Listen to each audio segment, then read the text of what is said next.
Hey, what's going on? It's your boy Dom from the Petrol List, and welcome to the Monday video. Um, Make sure you like, comment, subscribe. I'm up to, let me adjust this. I'm up to 187 subscribers. That's huge as compared to maybe just a couple of weeks ago. I was right around, 160 every week. Subscriber count is going up. I'm pretty excited about that. It helps out the channel, helps out my motivation, and let's get into some of the elephants in the room. The first one is I put out a video last week that said Kimi Antonelli had actually signed with Mercedes. At the time, I thought it was true. Turns out those are rumors. Now, it doesn't mean that he hasn't signed with Mercedes. It just means that Mercedes hasn't made the announcement. And it also does mean that there's a possibility that he has not signed with Mercedes. Now, the other stuff, the kind of predictions and punditry that I was stating based on the idea that he had, that's all still true. That still makes George Russell an interim solution, and I think Toto Wolff's ultimate goal would be to have Max Verstappen in the lead seat, and then Kimi Antonelli studying, as the phenom understudy. But that's neither here nor there. We're hoping that maybe around Monza, that's when we're going to find out for sure. And that's when Mercedes is actually going to make the announcement. But I do stand by what I said in that I think George Russell was kind of the interim golden boy. He could have done big things, but I think he just didn't capitalize on what Mercedes was trying to get him. Now, I don't think that there's any cause to think Verstappen is going to go to Mercedes for the 2025 season. I think his contract that he has with Red Bull is a little bit too strong for him to make the move anytime before 2026. But say he's there 2026 under new regulations. McLaren is still doing big things, and Hamilton is over at Ferrari. I've got a little bit more on that in 2026. 2026 is going to be a phenomenal season. And I think 2025, even heck, the rest of 2024 is shaping up to be super, super interesting. One thing of note is Lewis Hamilton is doing a lot better these days. And I want to talk about the two schools of thought that exist in terms of Mercedes' possible sabotage of Lewis Hamilton's performance. Now, two schools of thought. There are some that say that would never, ever, ever happen. Formula One teams, they spend way too much on their cars. They would never sacrifice that. There's too much money involved. Well, guess what? The bigger the money, the bigger the egos. I think, honestly, the more possibility that stuff like this happens. And also, let's not forget, human beings are human beings. They don't like to be, upstaged. They don't like to be wrong. They don't like to admit when something that they're doing isn't working.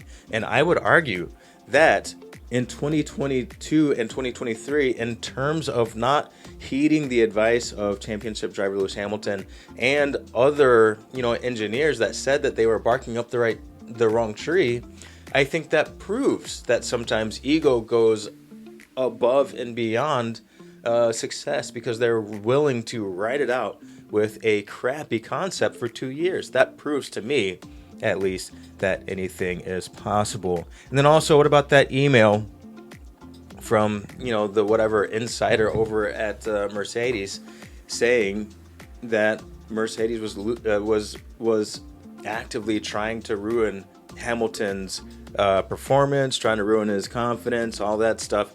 Email comes out, and one other thing I want to say about that email.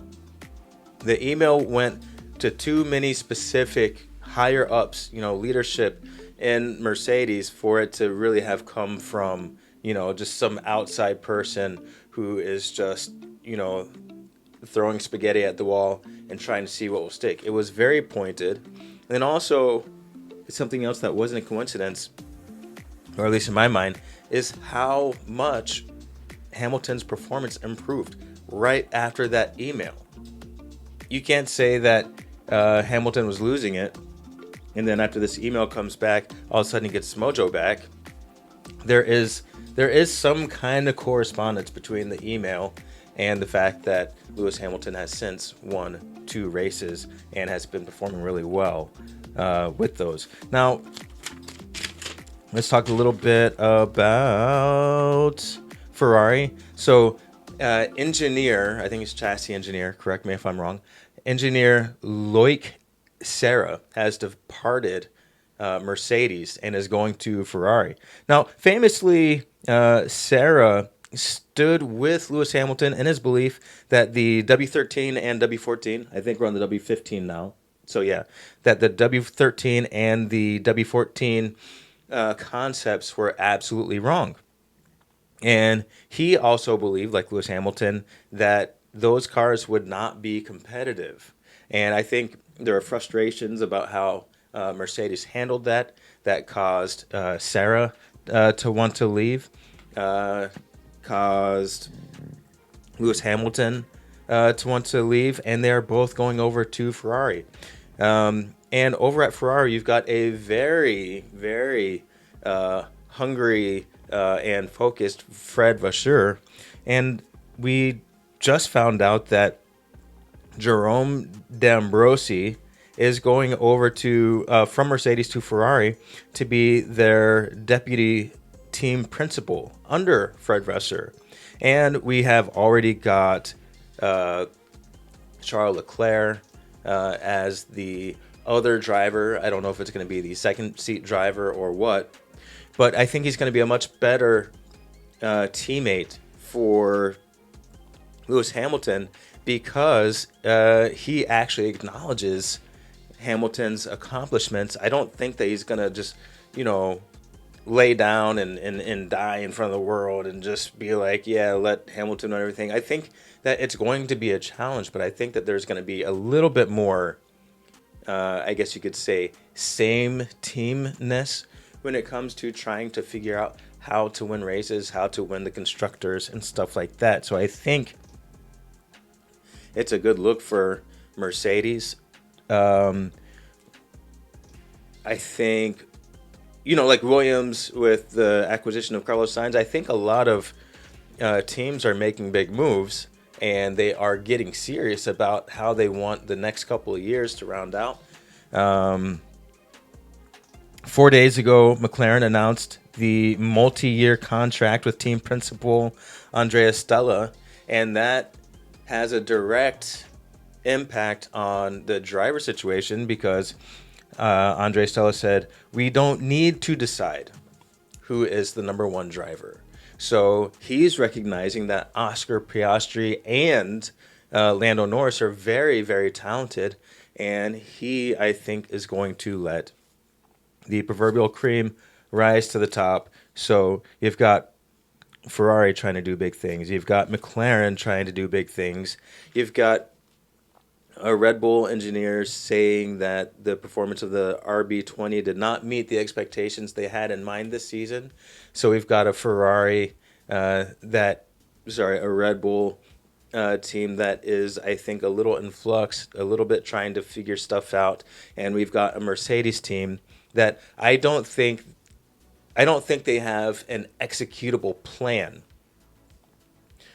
just yet for 2025, and I think that will put them a little bit behind. I think that Lewis Hamilton is maybe making that Mercedes car look a little bit better than it is. And I also think, in that regard, I think you've got a Max Verstappen who's making the RB20 look a little bit better than it is.